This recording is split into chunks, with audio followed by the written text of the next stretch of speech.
c'est fait. C'est un travail à temps complet. 24 heures sur 24 pour que le monde tourne bien.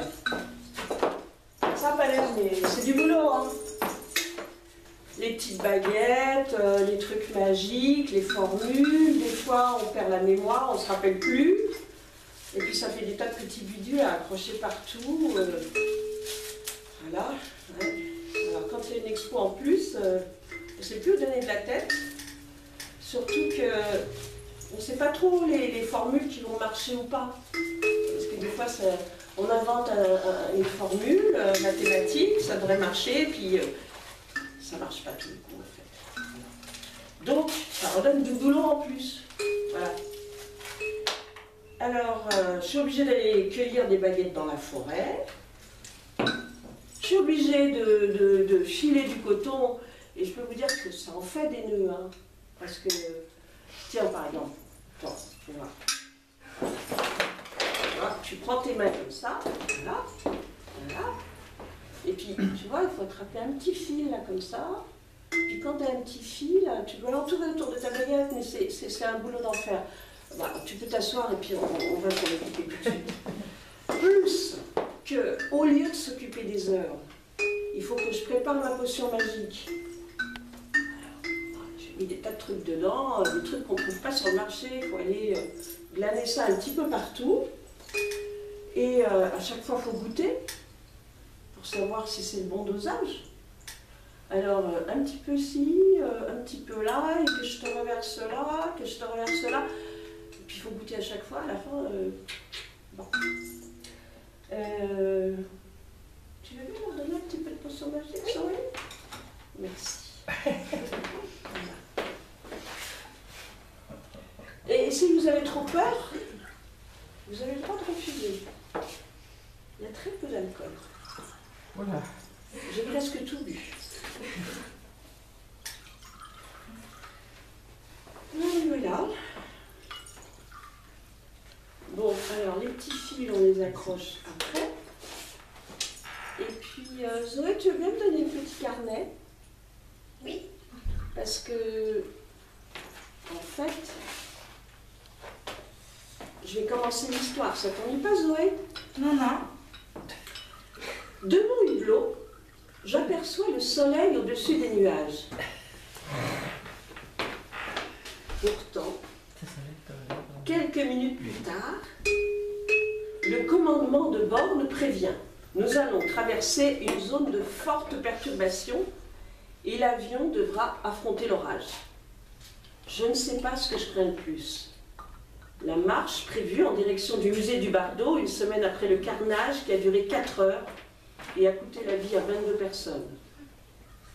Ils ont prévenu qu'ils allaient encore frapper. Ou l'orage sur Tunis, dans cet avion qui tremble. Je pense à nos vies qui ne tiennent qu'à un fil. Je pense à Chris, bien sûr, que je croyais immortel et qui me manque tant. Et je pense à Michael, qui m'a embarqué dans le parc du sauvage, au milieu des émeus et des kangourous. Turtle est devenu un rituel et m'accompagne tout le temps que dure la gestation de l'œuvre qui me lie à Michael chaque année. L'autre jour, à Beaubourg, un antiquaire ambulant avait installé sa couverture juste en face du mini-marché aux fleurs.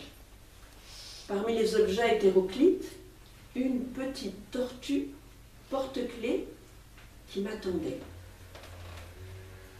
Dans sa carapace se dissimule une petite cachette. Je ne sais pas quel secret elle a tracé et porté dans son dos.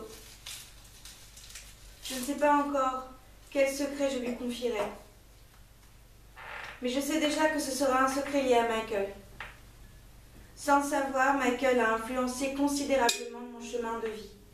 Mon fils Colia est né et on peut dire que Michael est son parrain. Je sais déjà que l'œuvre parlera du temps. Elle parlera du temps qui passe et aussi du temps qui est passé. Elle parlera aussi du temps qui passera peut-être, mais rien n'est jamais sûr. Chris parlait des accros du temps. J'aime aussi, avec le DPI, ces rendez-vous réguliers avec Chris, dans une salle de spectacle, chaque fois différente. Dans une ville inconnue, dans une ville à venir, retrouver mes complices du DPI, retrouver Tokyo et son cimetière des chats, retrouver la Tokyo Line, ou le Shinkansen et la terrible déesse, ou les fantômes blancs qui viennent perturber la mire. Un petit bruit m'a réveillé en sursaut. Quelqu'un a heurté ma porte, et dans mon semi-sommeil, j'ai pensé que j'étais en retard pour le petit déjeuner. Mon téléphone déchargé ne peut me donner l'heure, mais le médecin, par la fenêtre, nous appelle à la prière. Je me prépare en hâte, dévale les escaliers, le veilleur de nuit est à son poste devant l'ordinateur, mais la réception est encore dans le noir. La pendule affiche 5h10. Je profite de ce moment de solitude pour payer mes nuits en dinars tunisiens. Le réceptionniste paraît surpris que je veuille payer d'avance. En donnant mes billets, je ne peux m'empêcher de penser qu'il est possible aussi que je ne dorme pas ces 4 nuits. Il suffirait que les terroristes reviennent. Il suffirait qu'ils attaquent. La délégation que j'accompagne a fondu comme neige au soleil. Tous ceux qui jouaient des coudes pour venir au forum social ont préféré renoncer.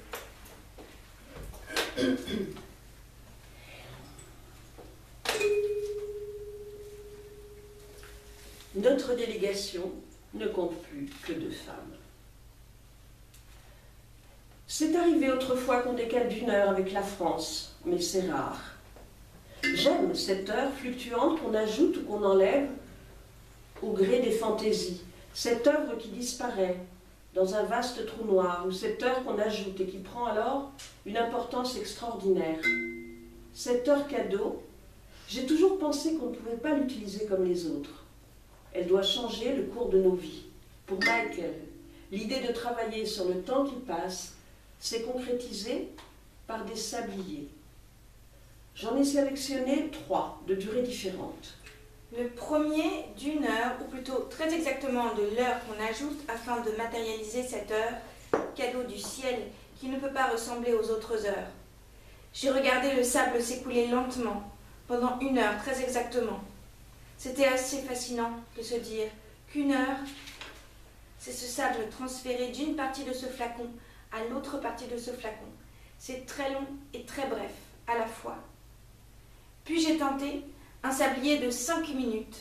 C'est très intéressant, car cela va si vite que si on veut vraiment vivre cette expérience de l'intérieur, il faut retourner plusieurs fois le flacon. Puis j'ai tenté celui de 3 minutes, expérience encore plus traumatisante. Notre vie en accéléré, du temps qui passe de haut en bas, de bas en haut, le flacon de verre transparent renvoie la lumière. Je choisis un fond coloré qui renvoie l'idée d'une palette de peintre. Je sélectionne du sable violet et du sable turquoise et réalise 2 séries de clichés. La série turquoise comprend 13 clichés. J'ai varié le cadrage, mais tout allait trop vite. La série violette comprend 25 clichés. Je ne maîtrise pas vraiment encore la commande de ma nouvelle tablette. J'ai pensé d'abord pluie en continu. Puis j'ai préféré prendre des instantanés à des instants T différents, comme une série de petits haïkus. J'ai d'abord songé à une série de photos horizontales d'assez grand format qui élaboraient un circuit. Mais les dimensions de la galerie m'ont incité à miniaturiser le concept. Je ne suis même pas certaine, dans le format carte postale, de pouvoir toutes les aligner en horizontale. D'autant que j'hésite encore à les présenter totalement cadrées, ou à les prolonger virtuellement en projetant la suite de la palette pour chaque instantané. Je réfléchis aussi au fond, si je devais les disposer groupés, réminiscentes de contes pour enfants, jusqu'à ce que je songe à la paille, au bois ou à la brique. Quand je réalise que c'est le parcours des 3 petits cochons qui veulent se mettre à l'abri du loup, je ne peux m'empêcher de sourire. Je travaille sur les fonds, des planches de bois brut et des briques éventrées, des clichés. Cela pourrait faire un carré de 5 sur 5, avec un carré vide au centre. Mais cette présentation aurait tout son sens si le cadrage était carré. Je vérifie les clichés, impossible de couper pour obtenir un carré. La photo serait détruite. Alors quoi faire? Recommencer la prise de vue en pensant au cadrage carré? Au final, hypothèse possible. Ou garder le format rectangulaire qu'il ne connaît bien et repenser l'ensemble en fonction de cela. Je mets en pause. Le temps de réduire un sudoku, un peu difficile. Finalement, je descends à la réception en pleine nuit pour demander l'heure. J'entends le médecine et je remonte me recoucher.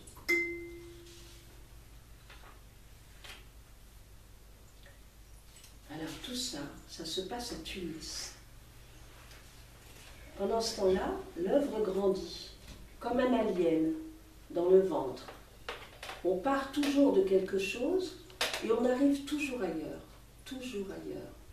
Simplement, il faut écouter la petite voix qui nous entraîne ailleurs. Ailleurs, ailleurs. La vraie honnêteté, ce n'est pas de suivre le plan original, c'est de garder la spontanéité. La spontanéité, la spontanéité, la spontanéité, la spontanéité, la spontanéité, la spontanéité. Plus je pense aux photos, plus je réfléchis et je cherche un autre support. Des tableaux de petit format.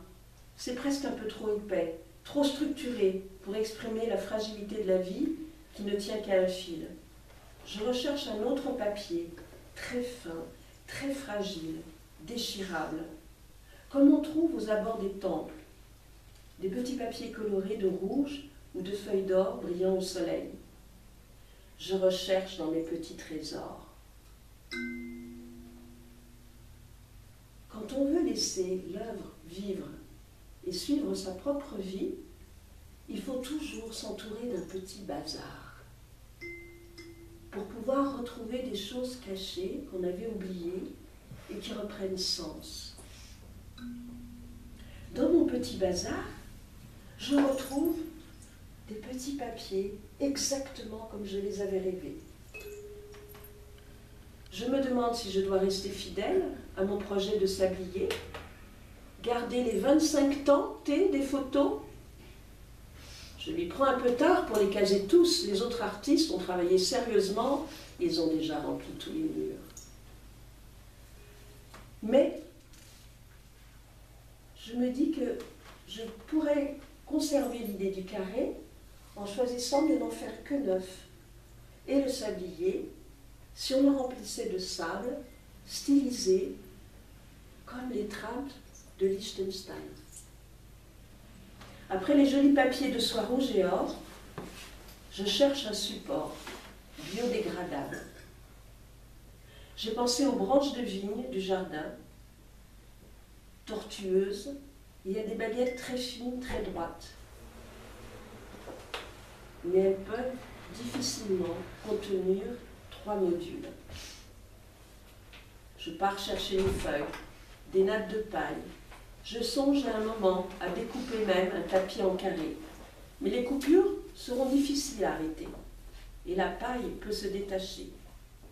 Autre version, le canevas, rapporté du Laos et brodé tout doucement. Retrouver les broderies Du Laos ou des tribus thaïlandaises. Une autre pièce encore avec un décor oriental, une baguette, épée et gants de boxe au rouge, combat Orient-Occident, avec quelques dents de vampire et une branche de feuilles. Je pars faire mes emplettes avant de me rendre à la galerie. Ciseaux, trucs de couture, papier à cigarette, petits rouleaux de paille de différents formats pour tester sur place. J'emporte aussi une branche d'arbre et une branche de vigne, beaucoup plus épaisse. Mais quand pourrais-je terminer l'œuvre si à chaque fois que je pense à elle, elle m'entraîne dans d'autres directions toujours? J'expose rapidement le projet à Alissa, Arnaud et son assistant. y aura juste. Et puis il y a la petite boîte aussi, parce que avec la bataille entre Orient et Occident, je repense au sang versé, le sang versé, version Liechtenstein toujours, et aux caméras qui filment la guerre. Et tout ça nous écarte du sujet. Et mes sabliers. Ils n'avancent pas, mes sabliers. Bon, je vais préparer de la potion magique. Qui veut de la potion magique? Personne. C'est très vexant. Il n'y a pas de raison, tous les autres ont bu, vous devez boire aussi.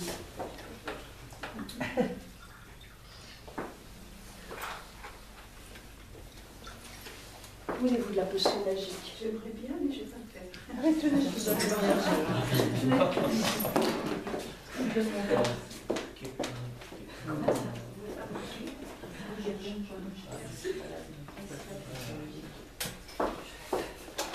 Tu l'en veux? Oui, merci.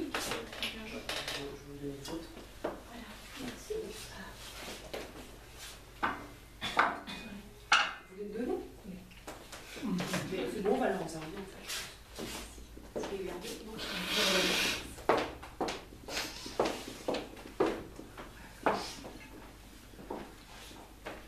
Il faut trouver le bon timing.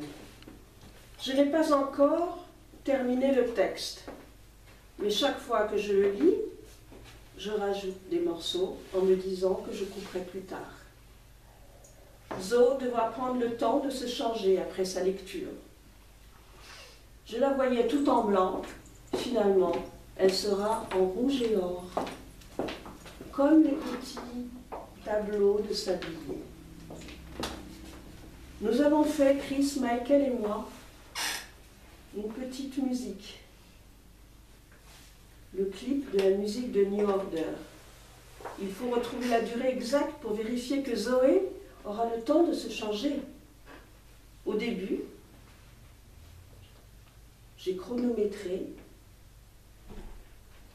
mais le temps n'est jamais pareil. Avez-vous remarqué que le même temps ne dure jamais la même chose? Il faudrait qu'il fasse nuit, mais la nuit vient très tard. Descendre l'onde de fer, ou préparer un rideau noir qui survient aussi aux autres projections à venir pour ce printemps et cet été. Je ne peux m'empêcher de penser au huissier qui peut-être force la porte de l'appartement à l'instant même. C'était le dernier jour aujourd'hui pour rendre la clé. La trêve d'hiver est finie. Je dois me réfugier dans l'atelier, avec les sabliers toujours qui me narguent et qui ne sont pas terminés.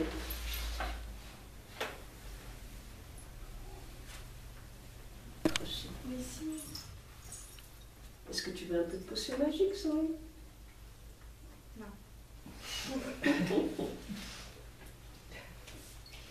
Alors voilà, c'est ça le voyage.